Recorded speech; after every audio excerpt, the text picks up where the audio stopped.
va vraiment là, regrouper plusieurs établissements. Lors de la journée du vendredi, soit le 9 juin, nous avons tenu les forums, soit la journée qui précède le conseil syndical. Tous les forums se sont tenus cette journée-là, hormis le forum récréo-touristique qui, au printemps, se tient un peu plus tôt étant donné les saisons estivales. Donc, il y a eu le forum fonctionnaire, le forum ouvrier, le forum Revenu Québec, ainsi que le forum culture et organismes de services.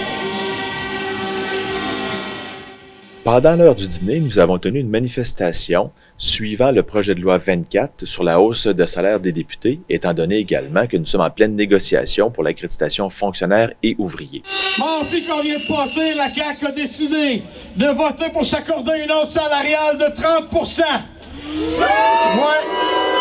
Le SPGQ est venu se joindre à nous pour cette manifestation et nous avons pu tenir nos discours devant l'Assemblée nationale où sont venus également parler des députés du Parti québécois ainsi que de Québec solidaire, dont Christine Labrie qui était la marraine de la pétition qui a permis d'amasser plus de 12 000 signatures justement contre cette hausse de salaire des députés, alors que pour nous, les offres sont faméliques au niveau des augmentations salariales.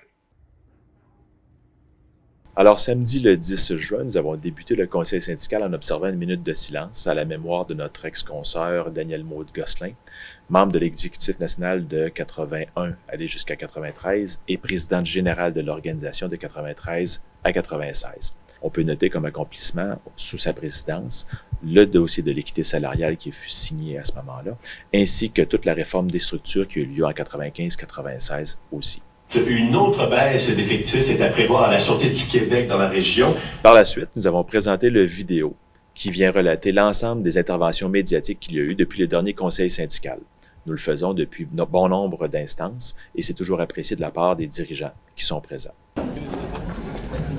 De plus, il y avait des postes à combler lors du conseil syndical et des élections ont eu lieu afin de combler les postes que nous avions au niveau du Comité national des femmes, du Comité des élections, ainsi que du Comité des statuts pour la région Québec-Chaudière-Appalaches. Il y a eu quelques moments où ça a été un petit peu plus difficile, surtout avec la pandémie. Alors, le conseil syndical du printemps est toujours l'occasion de voir les états financiers de la dernière année.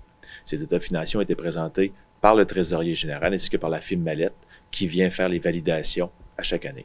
Non-genrés, hommes, femmes. Lors de l'instance, nous en profitons pour passer également les rapports des différents comités, soit le Comité national des femmes, Comité national des jeunes, Comité national de surveillance, ainsi que le rapport de l'exécutif national.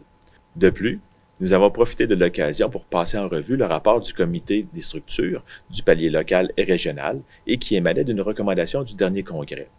Les recommandations dans ce rapport pourront être apportées lors des modifications au statut et pourront être apportées par différentes sections, régions ou l'exécutif national également. Je veux savoir, en fait, là, sur quelle base ça a été déterminé. Alors, tout au long de l'instance du conseil syndical de samedi, plusieurs dirigeants et délégués sont venus au micro pour poser des questions, pour faire des commentaires également sur les différents dossiers et pour avoir plus d'informations afin de pouvoir rapporter le tout au niveau de leur section locale et des membres également. Nous profitons de l'occasion également pour souligner la situation qui prévaut présentement au Québec, soit les nombreux feux de forêt et qui viennent mettre en péril les maisons de plusieurs personnes, qui amènent des évacuations également de villes et villages et qui mettent également à profit l'ensemble des services publics que nous représentons, dont entre autres le service aérien gouvernemental, mais également la sécurité publique, le ministère des Transports et tous les ministères qui ont à intervenir présentement pour aider à maîtriser la situation et à mieux diriger l'ensemble des citoyens du Québec, tant par les services d'appel versus le Service Québec ou les autres centres d'appel que par les interventions que nous faisons à travers le quotidien et les membres que nous représentons. Alors sur ce, on souhaite bonne chance et on remercie l'ensemble des personnes qui travaillent à rétablir la situation du mieux possible. Pour terminer, j'en profite pour vous souhaiter un bel été, prendre du repos, profitez bien de votre saison et également de vos vacances. Et on se revoit cet automne pour reprendre nos dossiers, dont celui de la négociation pour l'unité fonctionnaire et ouvrier, entre autres.